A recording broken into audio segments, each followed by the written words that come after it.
the tourism industry saw something totally unprecedented. For the first time, we had 0 arrivals and 0 earnings.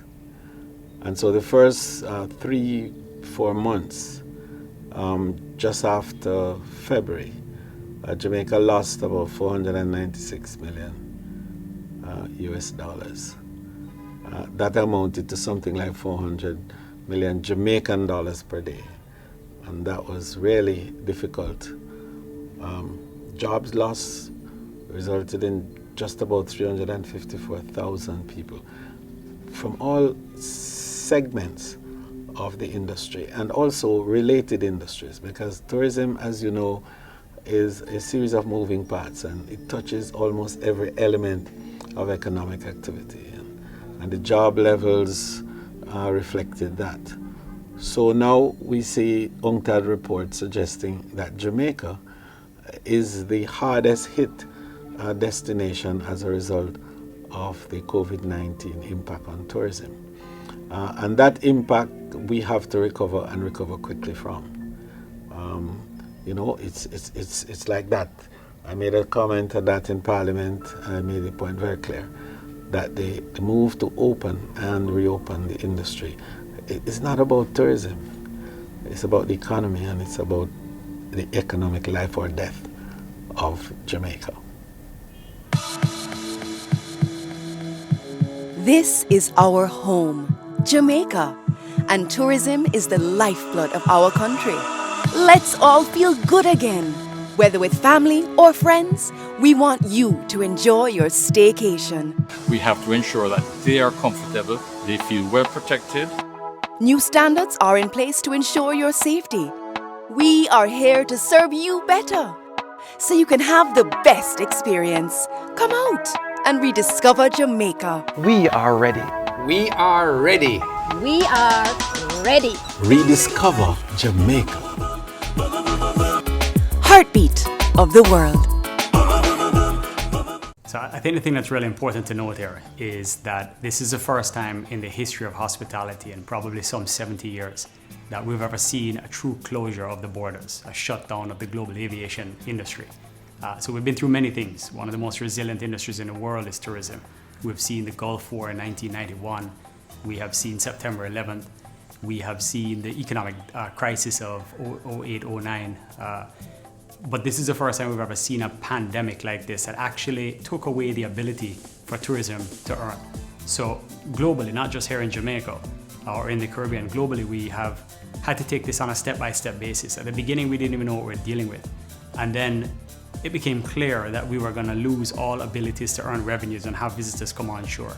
So very early in this crisis, we started to prepare our response. What would we do about COVID-19 to make sure our passengers are safe and our staff are safe? And we have been following best practices.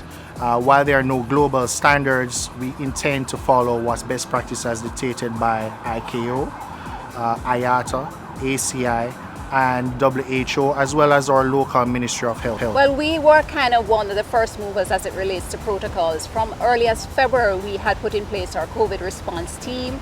We did internal protocols and we started to make changes throughout our entire resorts. So if you came here, say February, March, this is before we even closed down the industry, we had already put in our hand sanitizing stations, we had changed our housekeeping protocols, we had already started to practice social distancing, we had changed how we oriented the restaurants, the bars and everything else.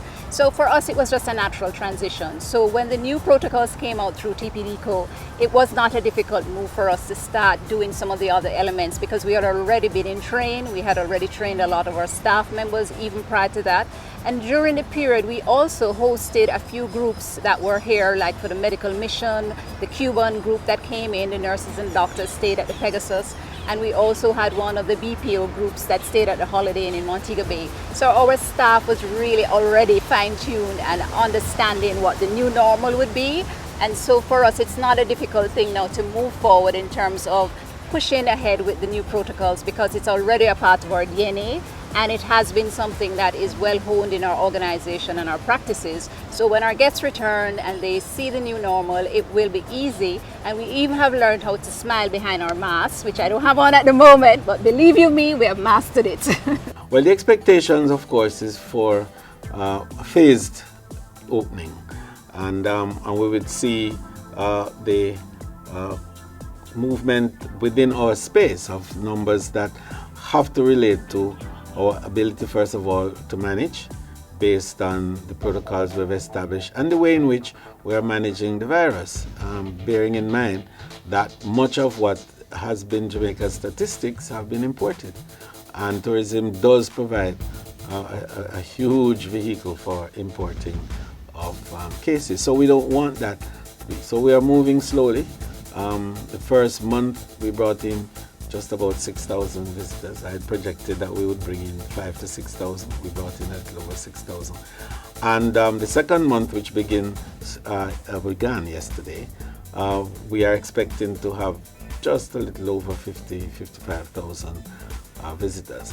So we will start with perhaps just about 10,000 or so workers overall, and we expect to earn for Jamaica up to the end of July just a little over 60 million US dollars.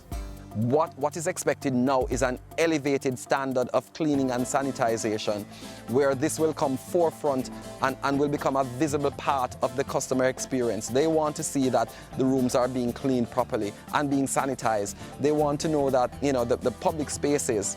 So a lot of what we do, it's based on their basic cleaning standards. What will change is the frequency with which you will clean. You know, if somebody comes to your front desk or your concierge desk, that desk will have to be cleaned and sanitized after each encounter. On arrival, our guests will be greeted by our wonderful drivers in a highly sanitized vehicle, and yes, our drivers will be wearing masks, and our guests will be required to wear masks, and that will be so throughout their stay. So you travel to the hotel, you're greeted by our wonderful team who know many of you very well, and you will be checked in as contactless as possible. You will have your temperature checked and greeted with that wonderful cold towel with a sanitizer on. So again, the wonderful Jamaica Inn experience as we welcome you home with a fruit punch or a planter's punch in your hand. So during the stay, you will also be required to wear your mask, which doesn't necessarily take away from your stay at all, just while in public areas or moving between public areas, but certainly while in the restaurants and on the beach and enjoying a cocktail at our bar, you will be able to remove your mask and so truly enjoy the wonderful Jamaica and the Caribbean experience. We have bypassed the check-in process. So anywhere that could have been communal, we've done social distancing at the bars. So team members and our visitors are separated. The global standard through WHO is 6 feet apart. Sandals was built for 2 people in love. So as a business, we have separated over the years by design how close. It's about privacy. So whereas people are talking about 6 feet, we're looking more like 16 feet and in some cases 60 feet because we put them out on the beaches, we put them under the stars. So we're very beneficial that we have low density properties that allows for social distancing naturally. And then of course we develop a whole series of other protocols in relation to that. By way of what do we do with our own social activities, how do we adjust our own cultural patterns and our behavior and style in the country so as to achieve those 4 key touch points. So high touch areas are areas that we're giving particular focus on. We're working with our cleaning company to increase sanitization of these high touch areas, the security checkpoint, the restroom area, seating areas in the food court included. Our concessionaires are also on board with us with these measures, and they have very detailed protocols in place for health and safety. So we're pretty confident that those measures will work and will bring confidence really in travel. For our housekeeping department, we've obviously enhanced our safety and sanitation protocols in terms of cleaning. frequency is one of the things that we have improved upon and advanced in terms of the touch points. When we're doing room cleaning also, the housekeepers will go through. They have a new protocol in how to sanitize their rooms, but also when you're finished sanitizing the rooms, they're the last point of entry into the room, and those rooms will be sealed. So when the guests come to check in, they'll have a seal on their door that will say that this room has been cleaned and sanitized and sealed, and then they will be the first ones to enter the room. They're using new technology in terms of using black lights, and they're using also steam cleaners and other elements that we're putting in place just to go that extra level of sanitation. Not that it's a must requirement, but we are taking it to the next level. One of the things that I think is really important about this situation is there was no roadmap or pathway. There was no GPS as per se as to tell us where to go. This was unfolding by the minute. We were learning about the virus, and we know so much more about the virus, 120 days later versus where we started. We've been following WHO, World Health Organization guidelines, Pan-American Health Organization guidelines, and international best practices around health and safety. Then we created these national protocols. I sat on the committee here in Jamaica and several in the Caribbean. And at the same time, then you have the sort of above the line national level, and then you have within your companies. We have put in all the protocols, we have put in all the PPEs, we have put in all the procedures, and have our staff trained and more knowledgeable on what is required in the new normal of hotel operations. We feel very secure in the view that Jamaica has developed the protocols to secure our destination. We've enabled the COVID security equipment or infrastructure to be acquired and positioned within the corridor. And we have so rearranged the furnishings in the area to allow for social distancing on the beach, social distances around a pool, social distances also in the dining areas, and we have required all our workers to be properly outfitted with COVID secure uniforms, equipment, and we have also trained, and that's a big point that I want to make, we have trained more than 30,000 workers already through the Tourism Product Development Company's Team Jamaica program, and also through the Jamaica Center for Tourism Innovation online training programs. This is what you've been waiting for. A chance to change your point of view and take the break you deserve at Jamaica's resorts and attractions. When you can open your door to the seaside instead of just outside. Where you can change your mask and take a plunge. Sunshine smiling warm up inside your heart. Feeling of pure love. Oh, Jamaican heartbeat.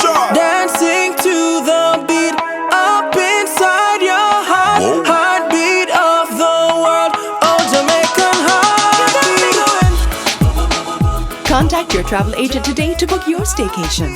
RediscoverJamaica.com.